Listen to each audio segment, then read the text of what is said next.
Chinese leaders plan to dispatch 8,000 extra police to the western region of Xinjiang in what they say is an effort to ensure order. In the heavily Muslim province that is home to the Uyghur ethnic group, the influx of Han Chinese to the area has caused tensions that have led to violence in the past.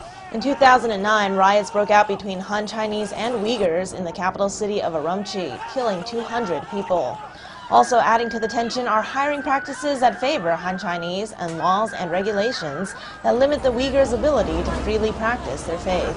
Protests by Uyghurs in the region and in the restive Tibetan region to the south have been met by shows of overwhelming force, with police and the army firing live ammunition into crowds of protesters and many arrests. Chinese officials call the plan to step up police presence in Xinjiang, one officer, one village.